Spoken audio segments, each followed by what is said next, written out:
As with any game that is cross-platform developed, PC players will pay a high cost to enjoy this game. Unstable framerate is a serious issue that will impact the great gameplay that Eternal Crusade offers. Supporters might also be disappointed in the lack of an MMO aspect in the game. Developed by Behaviour Interactive, Warhammer 40.000's excellent atmospheric representation of the clash between Space Marines and the Chaos Marines has been hurdled by an issue which all developers fear when publishing a game on PC.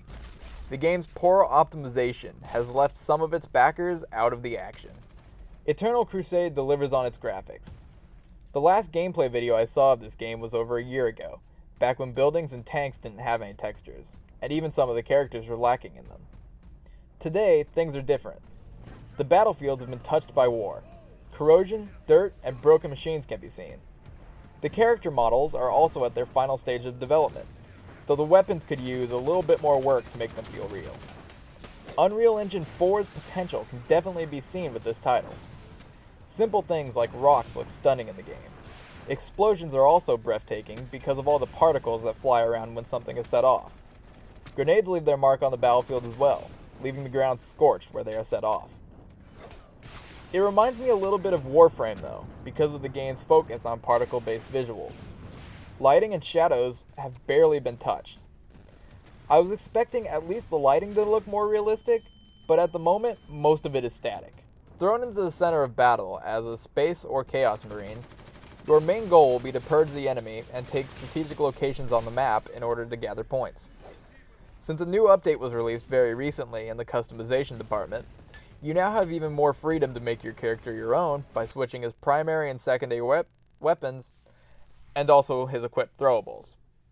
The presets that are available in the game are the Tactical class, the Devastator class, the Assault class, and the Apothecary class.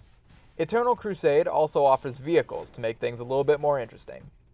One is the gloriously crafted Predator Destructor, which is the main battle tank employed by the Space Marines and the Chaos Marines. The other vehicle is a transport with a machine gun that is powerful enough to take out enemies with ease. A very important part of gameplay, at least for me, were the executions. I found finishing off an enemy and getting that extra XP to be very satisfying. The problem is executions take time to perform, so you have to be sure there are no enemies around you lest you be left vulnerable.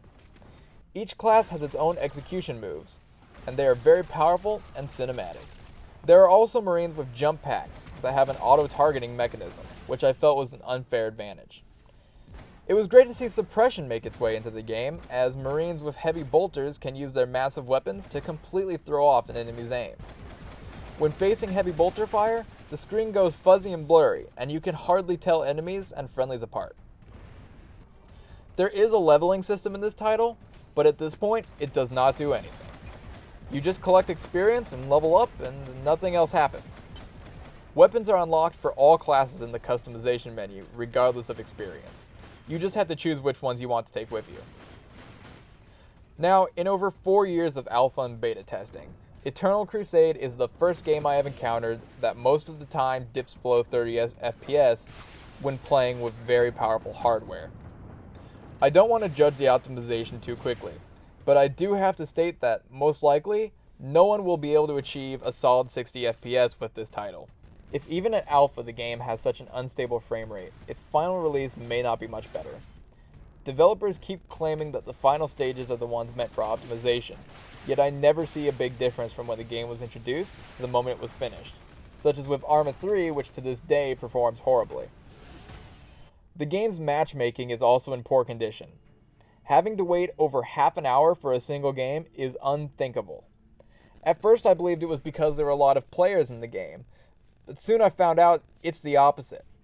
There were at total around 400 players at peak hours of the game, so it was hard to find matches. Another problem with the game is that when buying items from the rogue trader, they still can't be used in the game, which makes zero sense. I bought a couple of skins for my characters and was dying to try them out, only to find out that the feature was not yet implemented. Changes happen in the development of every game, but they are quite rapid with Eternal Crusade, and none of them have been good so far. When the game was first pitched to early adopters, it was supposed to be an MMO, Now it's a simple multiplayer shooter, and the dream for a single server open world is gone. Also, there was supposed to be a free-to-play option for users that would allow them to test the games to some limit, which is no longer the case since January 2015.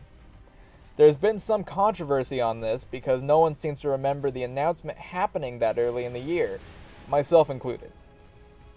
On a positive note, Tyranid tests are happening, which means that we could get some PvE content in the near future. At this stage, it will be a simple survival mode, but I know there are many players, including myself, who are looking forward to it.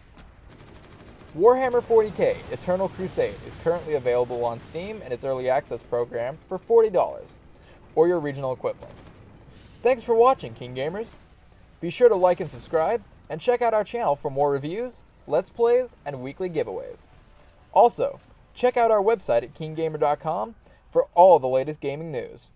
Stay keen, KeenGamers.